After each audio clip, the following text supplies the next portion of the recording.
Steel City. Is everybody ready to go? It's proclaim the greatest radio show. Hey, how yins feeling? This is The Spread. This is your boy, Big Easy, in the studio with you-know-who, senior baseball analyst, Jay Dash. I feel like a senior. My chest is popping every day. That's it. We are both senior correspondents to The Spread. We're missing our host, Jim Sella, today. I'm filling in for him. Man's been busy doing real work. We're going to keep his hard work. We're going to keep his Pirate Talk going, finish this group of segments out with the main question and the main statement of the second half here. It's not over. Yes, the division is definitely not over. Far from over. We were, like we mentioned earlier in a different segment, we were one win away from only being 5.5 out at the break, which is nothing. Believe it. And there was a point at the season where the Cubs did cool off a little earlier, and they made it to 4.5 or 5 games out at one point, and then June hit, and the Bucks had a 6-20 streak that it started in the end of May, mostly all of June. They did turn it around at the end of June there a little bit, but at one point they were 14 games back of the Cubs, and I know you told me that it's over, the division is over. And JK47 on July 2nd actually said the Bucks are going nowhere this season at all, and I mean he was hating hard on the Pirates. But since then, I mean, they're currently on a 12-4 run. They took 3 of 4 from LA. They split a 2-game series with Seattle. They swept Oakland, took 3 of 4 from St. Louis, and then 2 of 3 from Chicago. Solid. And now they're sitting 7.5 back of Chicago because we'll talk about here in a second. Chicago has been struggling right now. But you're right, the 7.5 back and 5.5 back is a pretty big difference at the break, and it would have been real nice to sweep Chicago at the end of the first half there. Close, so close. It was nice to finally light up Arrieta and get the Lester. Yes. Been seeing him every series. I was getting sick of it. Yeah, and the Chicago Cubs, they came into the season as the NL favorite too. No doubt. They made some big moves in the offseason, we know. Oh, and they started. Everybody was on them. They started like it. Yeah, and then they went on a 25-6 start, and everybody was calling the season over at that point. It was already over 31 games into the season. They were on pace for 130 wins at that point. Yep. So, everybody was on the Chicago Cubs. But since that 25-6 start, man, the Cubs are 28-29.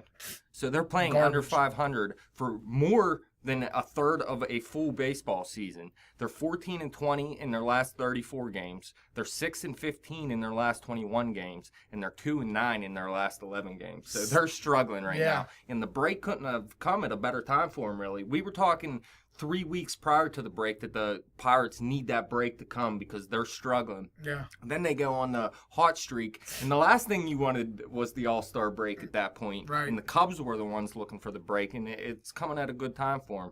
Now, Arrieta, his lights-out streak is definitely over. He's been more of an average, a little above average, I'll say, pitcher for a pretty long while now, and what, like a month and a half? Well, 6, 7, 8 starts, something like that, man. I mean, he's still a good pitcher. He's still a number 1 type pitcher, but he's not showing that stuff he did for a year from last season. 23 previous starts before his last 8. Well, maybe even more than that, 30-some probably. But he looks like a different pitcher at this point, and he knows it. I think it was that commercial where he pitched butt naked. I mean, did anyone see this? No. Did you see the commercial yet? No. I seen it online. Completely butt naked, dude. All he had on was a glove, and he's pitching. And it's for some company. I don't know. It's trying to sell something or something stupid, man. But it was the stupidest thing I ever seen in my life. And any athlete that takes those nude photos, I seen Marshawn Lynch did it. It is the worst. It's the worst. Stop doing it. You deserve to suck at a sport if you're doing that stuff. There's no doubt about it. No nudity in sports. It's disgusting. Believe it. Unless we're talking a women's softball. Or volleyball, yeah. Golf. Yes. Tennis. Those are the 4. Those are the 4, huh? Thank you. But yeah, besides Arrieta, I mean, even John Lester, he started to cool off recently. Jason Hamill's cooled off recently. John Lackey has definitely cooled off recently. They got Cal Hendricks. He's been more consistent one. While he wasn't the best one in the rotation, he's been more consistent than the rest of these guys. We expected that, though. Yeah, I tried telling people a lot, like, let the season play out a little bit. These pitchers were pitching way over their head early in the season, and they were bound to cool off.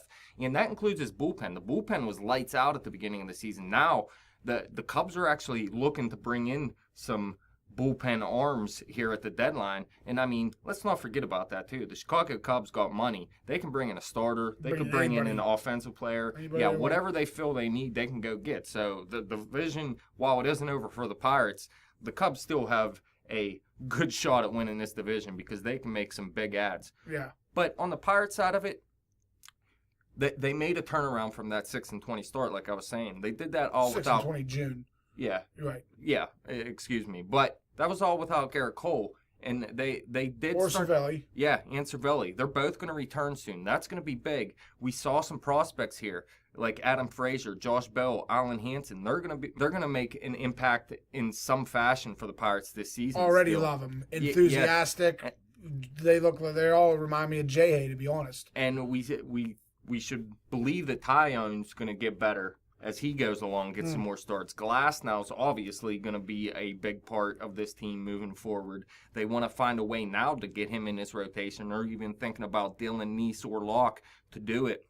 You got Stephen Brault, Chad Kuhl, even Wilfredo Boscan. While I don't like him as a starter, I think he can be a pretty good bullpen arm. So we've seen a lot of young guys here that can help. So while you may not see them go out and make huge moves at the trade deadline. Not that they ever do, but we seen last season they made a bunch of moves to improve this team, including Aramis Ramirez, Michael Morse they brought in, Jay Happ they brought in, Joaquim Soria. So they made some serious moves last year to improve this team.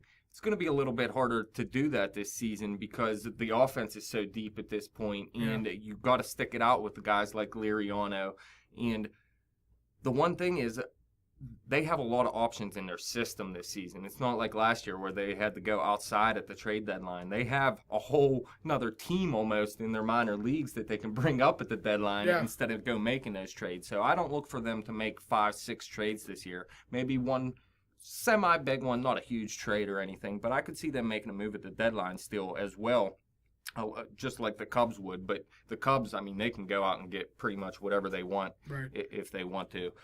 But like I said, the bullpen's improved drastically. Caminera and Nicasio, they did let up. They had a nice streak there for a while, scoreless streak. Yeah, Caminera did blow Glasnow's debut or whatever, but he did come out and pitch well after that as well. And Caminera is not a guy. I know Jim said he wants to give up on him still, even though we've seen some good things out of him. I'm kind of the other way with it. We stuck it out with his horribleness throughout the first half of the season. Now that he's pitching lights out, it's the last thing I'm going to do is get rid of him. Right. So I'm going to stick it out with him, and maybe over this next month he does blow up or something and become terrible. So maybe they do have to make a move for either a starter or a bullpen piece. But another thing here, Kutch looks to be picking up his game a little bit too as well. We've seen him hit some bombs recently. Yeah, I'll tell you one thing though.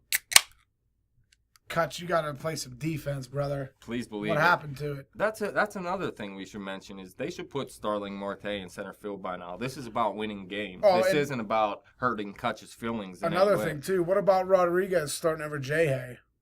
Yeah, you were mentioning that before as well. Listen, if you're looking for power, I mean, I get it. But Jay has like 41 RBI. This guy, when there's guys on base, Jay's coming up big. He does nothing terrible defensively. I mean, he's no worse than Walker was with the Pittsburgh Pirates, so you can't say Jay's defense is hurting you. But if you go strictly by numbers, it should be Rodriguez at second base. I mean, you could definitely look at it that way, but there's something about Jay that isn't strictly numbers that he does for this team. I've been saying that for years. Believe it. But, I mean, all day. If Rodriguez all day. If Rodriguez was at least above average defensively at shortstop, which I think he might be a little below average, I would play him over Mercer for sure. Hey now, and you've been on Mercer. Yeah, I'm big on Mercer this year. Well, I always have been. Yeah. I mean, Jordy Mercer's been a good player for the Pirates, always good defensively, had his... I like him better than Jack Wilson. Yeah, I like him better than Jack Wilson as well. But it's hard because I didn't even like the Pirates back then because of what they were doing in the front office. You fell out of love with baseball once you lost your glove. Once I lost my glove. No, but how about this? Polanco, you know he got off to the hot start. He actually beat up.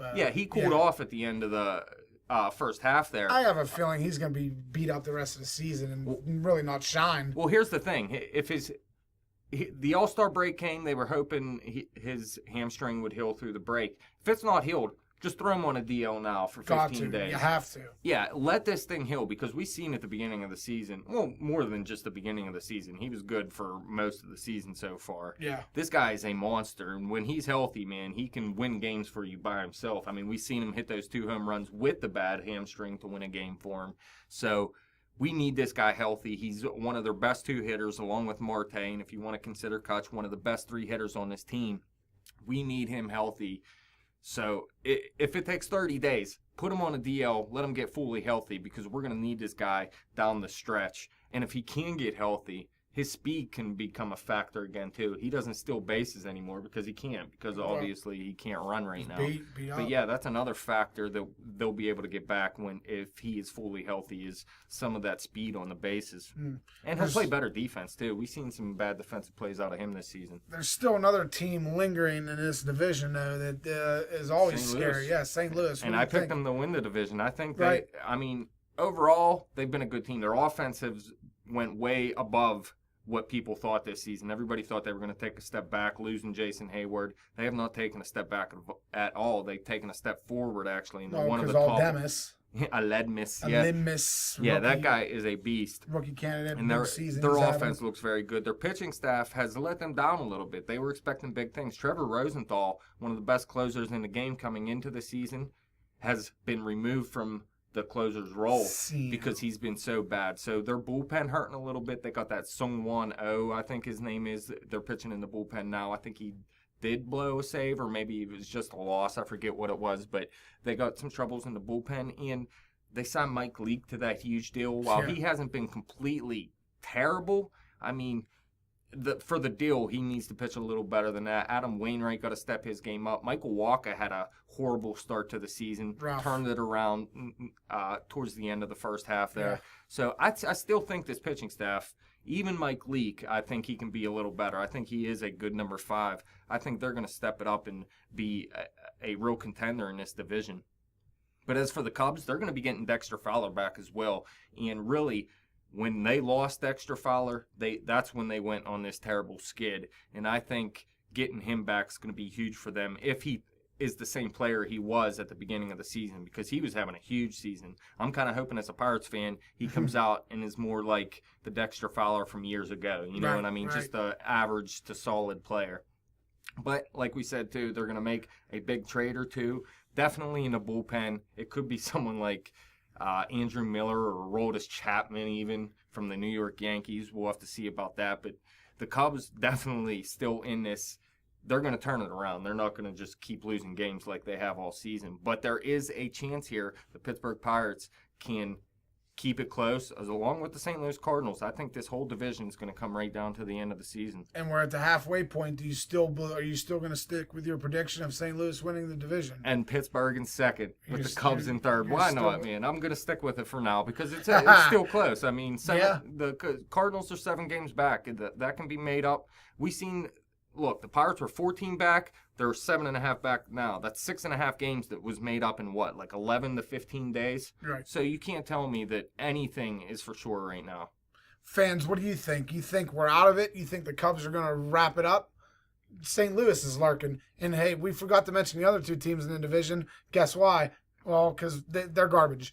Especially Cincinnati. Yeah, ooh. Cincinnati.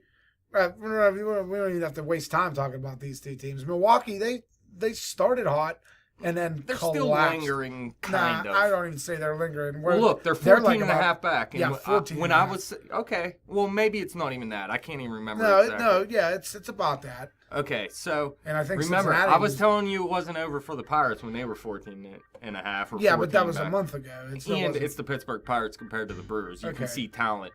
You can see the talent on the both talent sides. is simmering. Fans, let us know what you think. You can hit us up on Twitter at bet_the_spread, Facebook.com/betthespread. Go to that YouTube channel, YouTube.com/betthespread. Bling.